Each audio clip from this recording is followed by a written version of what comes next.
Presiden Prabowo Subianto bilang bahasa Portugis akan masuk kurikulum Indonesia. Seperti kita tahu bahwa pelajaran bahasa asing memang penting untuk komunikasi. Lalu, seberapa urgensinya bahasa Portugis diajarkan di sekolah? Kami akan membahasnya dengan pengamat pendidikan Retno Listiarti. Selamat pagi, Bu Retno. Selamat pagi, Terima kasih sudah bergabung bersama Sapa Indonesia Pagi, Bu. sama-sama Mas Reza. Ya, Ibu, ini terkait dengan bahasa Portugis yang nantinya akan diajarkan kepada para siswa di Indonesia. Dari sisi kurikulum, apakah realistis menambah bahasa Portugis mengingat beban belajar siswa yang juga sudah cukup berat, Bu? Iya, pertama sebenarnya kalau kita kebijakan pendidikan itu sebenarnya nggak bisa atas dasar kemauan seseorang meskipun dia seorang presiden ya. Mhm. Karena kalau kebijakan pendidikan itu dia harus didasarkan pada pertama adalah undang-undangnya gimana bicara. Kemudian yang kedua tujuan pendidikan nasional sendiri. Ke arah mana tujuan itu dan apakah penting banget ini bahasa Portugis gitu. Kemudian yang ketiga sebenarnya adalah kebutuhan masyarakat dan itu sebenarnya tadi sudah disampaikan juga ya misalnya oleh Ketua Komisi 10 ya di mana itu seharusnya dengan wilayah yang secara historis dan budaya lebih dekat gitu dengan Portugisnya ini gitu. Kemudian yang berikutnya lagi adalah dia itu harusnya disertai kajian dulu. Jadi nggak bisa juga misalnya langsung ditindaklanjuti. Tapi kalau mengingat pemerintahan yang saat ini sih apapun kalau memang itu political will dan keinginan presiden biasanya dilaksanakan gitu. Nah, Oke. di sini akan menjadi muncul ya pasti kendala-kendala. Nah, kendala yang paling sangat jelas adalah SDM. Apakah memungkinkan sumber daya manusianya, maksudnya guru-gurunya? Karena sebenarnya di perguruan tinggi pun kan tidak ada bahasa Portugis Portugis, gitu. ya. Nah, ketika kemudian bahas jurusan itu nggak ada selama ini, ya pasti gurunya juga nggak ada. Dan kalau gurunya nggak ada, lalu siapa yang mau mengajar gitu. Jadi tidak serta-merta sebenarnya kita harus melaksanakan itu. Jadi dibuka dulu jurusan di perguruan tinggi negerinya, harus nunggu ada lulusannya dulu, kan baru punya sumber daya manusia gitu. Jadi tidak bisa seperti itu. Dan tadi kalau Bu Hetifah mengatakan bahwa saya melihatnya lebih pada karakteristik gitu. Nah, di dalam kebijakan pendidikan memang ada prinsip yaitu mempertimbangkan karakteristik daerah yang berbeda. Karena Indonesia luas banget dan beragam. Nah, itu memang bagian dari pertimbangan dalam menentukan arah kebijakan pendidikan. Dan yang paling penting sebenarnya partisipasinya. Itu juga disebutkan sebenarnya kebijakan yang baik adalah melibatkan partisipasi publik. Nah, salah satu partisipasi ini harusnya memang yang berkaitan langsung. Seperti tadi ya, peserta didik, gurunya gitu ya, kepala sekolah, dinas-dinas terkait. Ini dinas pendidikan terutama itu memang bagian yang harusnya memiliki partisipasi publik atau dimintai pendapat sebelum kebijakan ini dijalankan. Oke. Uh, SDM yang juga masih menjadi pertanyaan apakah bisa mumpuni begitu ketika memang bahasa Portugis ini diajarkan di sekolah. Tapi jika nantinya diterapkan, tadi seperti Bu Retno sampaikan bahwa Ya. kemungkinan besar ketika memang ini menjadi ajakan dari Presiden Prabowo Subianto juga akan digaungkan begitu dan akan diwujudkan oleh orang-orang dan bahkan seluruh masyarakat Indonesia. Nah, jika ini diterapkan, apakah sebaiknya bahasa Portugis menjadi pelajaran wajib atau pilihan menurut Bu Retno? Kalau menjadi pelajaran wajib, saya rasa akan menjadi beban. Kurikulum kita ini udah terlalu berat ya, Ya. terlalu kebanyakan.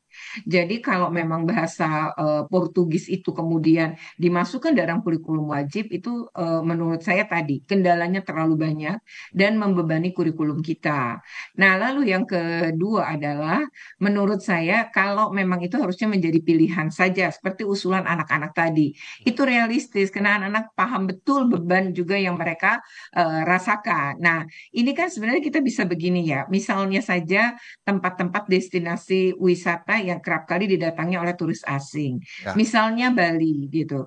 Nah, di Bali itu juga harus pakai data karena sebuah kebijakan itu harus pakai kajian ilmiah kan. Mhm. Misalnya rata-rata dalam 1 tahun berapa turis yang berasal dari Portugal atau negara-negara yang menggunakan bahasa Portugis ya. Ya. Itu negara-negara mana aja gitu ya. Lalu dia punya kebiasaan untuk datang liburan ke Bali misalnya itu berapa banyak banyak dalam suatu tahun. Nah, kalau secara signifikan ternyata tinggi, berarti ada kebutuhan. Nah, kalau ada kebutuhan masyarakat seperti itu atau kebutuhan daerah, maka bisa saja bahasa Portugis ini kemudian masuk ke sekolah-sekolah. Dia bisa saja misalnya menjadi pilihan. Nah, tetapi apa pilihan pun bisa kalau di wilayah seperti itu tuh ya Bali, tapi harus dasarnya kajian juga ya. Maka bisa saja itu menjadi pilihan utama, dibuat aja begitu. Ya. Nah, itu bisa. Jadi artinya sesuai kebutuhan saja ya. Kalau misalnya di Magelang ya kan nggak butuh itu gitu ya. Atau misalnya apakah kemudian Aceh misalnya membutuhkan itu? Mungkin enggak gitu. Jadi memang harusnya didasarkan kepada basis kebutuhan masyarakat. Hmm. Didasarkan pada basis kebutuhan masyarakat dan juga mempertimbangkan karakteristiknya, begitu ya Bu Retno ya. Lalu bagaimana cara agar kebijakan ini juga tidak hanya menjadi simbol politik, tapi benar-benar berdampak pada peningkatan kompetensi global siswa? Nah, ini pertanyaannya bagus gitu. Harusnya itu memang jadi kebijakan itu bisa dilaksanakan atau tidak kan nggak bisa gini ya. Ya. Presiden ngomong hari ini, lalu tahun ajaran baru depan dua harus masuk kurikulum dan lain-lain. Nggak bisa gitu karena proses membuat kurikulum aja menambahkan satu mata pelajaran dalam kurikulum saja itu berarti sebuah proses panjang yang harus dilakukan. Ya. Dan bahasa Portugis ini sendiri ada nggak dalam undang-undang kita gitu bahwa itu adalah wajib gitu. Jadi maksudnya pilihan wajib di setiap sekolah untuk mengajarkan. Kan selama ini wajib itu diantaranya adalah bahasa Jepang, bahasa Inggris, ya bahasa Arab. Nah memang ada satu lagi, kan ada jurusan-jurusan bahasa memang. Ya. Nah yang sekarang tren dan baru itu adalah bahasa Mandarin. Karena ternyata itu sangat dibutuhkan sehingga memang mau akhirnya masuk menjadi pilihan utama. Nah sekarang kalau Portugis, apakah kemudian menjadi pilihan utama? Kalau menjadi pilihan utama memang political will atau keinginannya presiden, presiden kan juga harus mempertimbangkan ada nggak SDM-nya. Setuju. Kalaupun itu misalnya menjadi ekskul seperti usul Ibu Hetiva tadi, ekskul ini pun kan harus ada yang ngajar. Ya. Siapa yang ngajar gitu. Jadi kalau udah ada peminatnya, seperti ada murid tadi bilang, peminatnya ada, tapi sekarang yang ngajar ada nggak?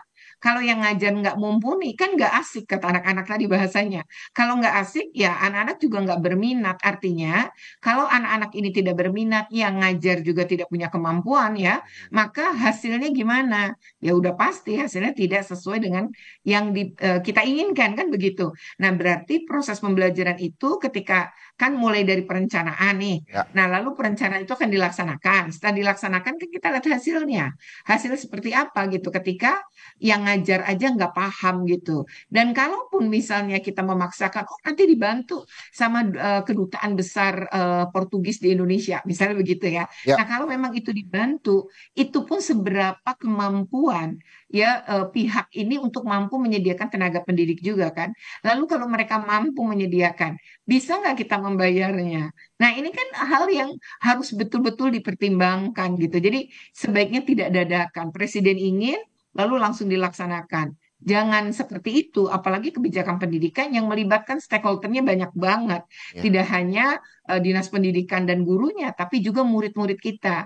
Kan jangan menjadikan murid kita kelinci percobaan ya. Masa untuk anak coba-coba, jangan gitu. Oke.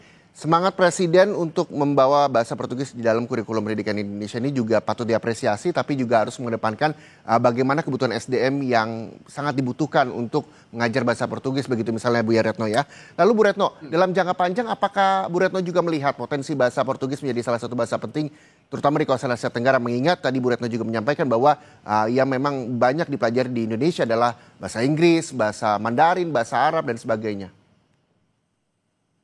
Sebenarnya kalau Portugis ini memang agak banyak yang tidak mengenal ya, dan menurut saya juga pasti lebih sulit. Malah bahasa Jerman itu kan agak sulit, tapi kita sudah punya pilihan bahasa Jerman tuh udah lama, bahkan sejak Ya. saya sekolah itu udah ada bahasa Jerman ya. Nah kemudian kalau kemudian ini tiba-tiba Portugis ini memang hal baru banget gitu. Nah kalau kemudian ke depannya ini dilaksanakan, maka tadi prinsip-prinsip pembuat kebijakan pendidikannya harus dipenuhi. Jadi mulai dari perencanaan itu harus masuk kemana dan seperti apa sampai membuka membuka jurusan bahasa Portugis pada perguruan-perguruan tinggi Ya, yang khusus untuk mengajar gitu. Jadi orang menyebutnya sebagai pendidikan tinggi untuk guru. Memang tidak ada khusus, tapi kan masih ada jurusan-jurusan keguruan di berbagai perguruan tinggi seperti UNJ misalnya kalau di Jakarta, UNES kalau di Semarang. Nah, itu mulai harus membuka jurusan pendidikan bahasa Portugis. ya. Dan untuk itu kan butuh waktu lama ya, setidaknya S1 harus 5 tahun.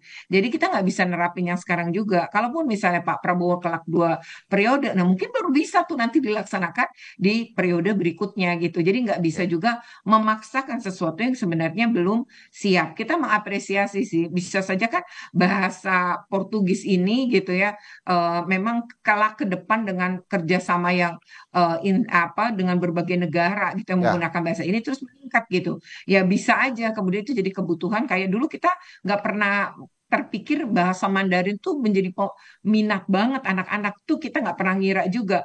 Nah, tapi kemudian ternyata itu kebutuhan kan mulailah dibuka banyak sekolah kemudian membuka memang pilihan bahasa oke. Mandarin gitu. Itu ya. Jadi memang kalau kedepannya dilaksanakan ya mungkin aja, tapi tadi penyiapannya harus sungguh-sungguh dan belum Betul. tentu juga memang orang tuh berminat juga. Misalnya saya mau jadi guru bahasa Portugis itu kan soal minat juga ya ketika kita memilih. Jadi kita belum tahu sebenarnya situasinya seperti apa karena Oke. bahasa Portugisnya betul-betul hal baru gitu, Yang betul-betul jelas adalah menghentak sih. iya, Bu Retno, yang jelas adalah ketika memang bahasa Portugis ini berada di dalam kurikulum para siswa, kali ini perlu disiapkan secara matang. Tidak ujuk-ujuk langsung ada, begitu ya. Prinsip pembuat kebijakan juga harus dipenuhi seperti yang Bu Retno sampaikan. Dan juga SDM-SDM ini juga memang harus ada untuk mengajarkan para siswa di Indonesia. Terima kasih, mudah-mudahan ini juga bisa menjadi reminder untuk pemerintahan kita bahwa segala sesuatu harus dipersiapkan dengan matang agar hasilnya juga lebih baik. Terima kasih sekali lagi pengamat pendidikan Ibu Retno Listiarti atas waktunya bersama Sapa Indonesia Pagi.